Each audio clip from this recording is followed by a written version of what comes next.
BJP सांसद साक्षी महाराज हैं, भला इनको कौन नहीं जानता है। अगर आप साक्षी महाराज को नहीं जानते हैं तो यकीन मानिए आप राजनीति के बारे में कुछ नहीं जानते हैं। साक्षी महाराज के नाम के आगे ही महाराज जुड़ा हुआ है और महाराज कहीं अज्ञानी होते हैं क्या? साक्षी महाराज भी बोल वचन देने में पीछे नहीं रहते हैं और ना ही कोई चूक करते हैं। जब मौका मिले कुछ ना कुछ ज्ञान की बातें उड़ेल देते हैं। मैंने कहा है कि आजम खान की भी जांच होनी चाहिए, ओवैसी की भी जांच होनी चाहिए। आखिरकार ये लोग जब भी बोलते हैं तो राष्ट्र विरोधी बातें क्यों बोलते हैं? और वो व्यक्ति 2013 से गुप्त सूचना पाकिस्तान को दे रहा है। महाराज जी को जैसे लगता है कि लोग उनको भूलने लगे, साक्षात प्रकट हो जाते हैं और कुछ ना कुछ अटपटा बयान दे देते हैं। देश में समस्याएं खड़ी हो रही जनसंख्या के कारण, उसके लिए हिंदू जिम्मेदार नहीं है, साक्षी महाराज जिम्मेदार तो बिल्कुल नहीं है। हम तो 4 भाई, चारों के चारों सन्यासी, एक ने भी शादी नहीं की, ताकि लाइमलाइट में बने रहें। एक कहावत तो आपने सुना ही होगा, बैठल साधु क्या करता है, एक कोठी के धान ओ कोठी करता है। यानी यही काम महाराज जी भी करते हैं। जब दिल किया जो बोलना है बोल देते हैं। अब आप ही सुन लीजिए महाराज जी महंगाई पर क्या बोल रहे हैं। जब आपको तेल महंगा दिखाई दे रहा है, सब्जी दाल महंगाई दे रही है, मीट की दुकान पर जो खड़े रहते हैं पूछा कि महंगा हो गया है, शराब की दुकान पर खड़े पूछा कि महंगा हो गया है, नहीं पूछते ना। शराब की दुकान पर लगती है, कभी पूछा महंगी होगी कि नहीं होगी?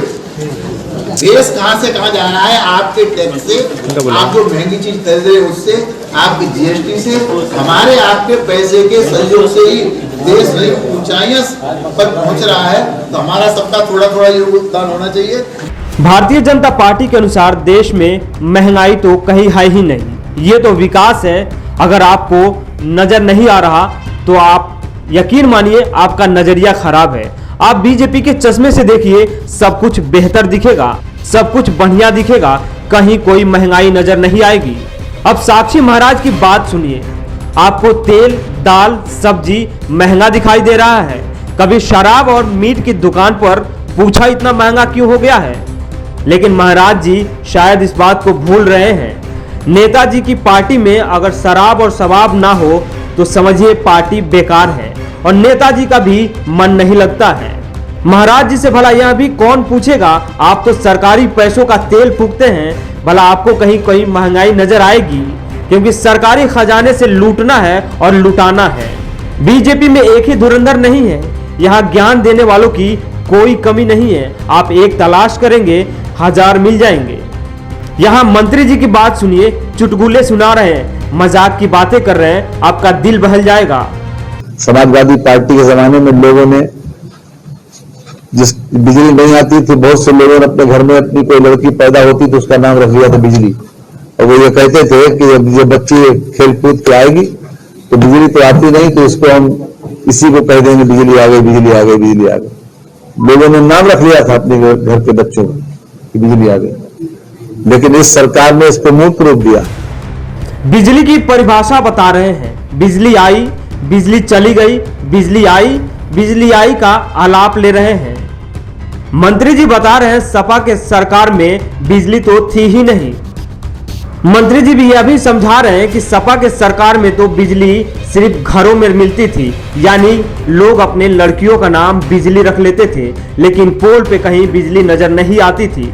मंत्री जी कह रहे हैं कि जब कोई लड़की खेल कूद के वापस आती थी तो लोग बोलते थे बिजली आ गई। अब मंत्री जी कितने दूरदर्शी हैं, लड़की की तुलना बिजली से करने लगे। इनके इस विचार पर तो सम्मानित किया जाना चाहिए। भारतीय जनता पार्टी की सरकार तो बेटियों के सम्मान के लिए कटिबद्ध है। बेटी बचाओ, बेटी पढ़ाओ तो लक्ष्मण रेखा है। खैर बीजेपी में ऐसे महापुरुषों की कमी नहीं है। आप एक तलाश करेंगे, 1000 मिल जाएंगे।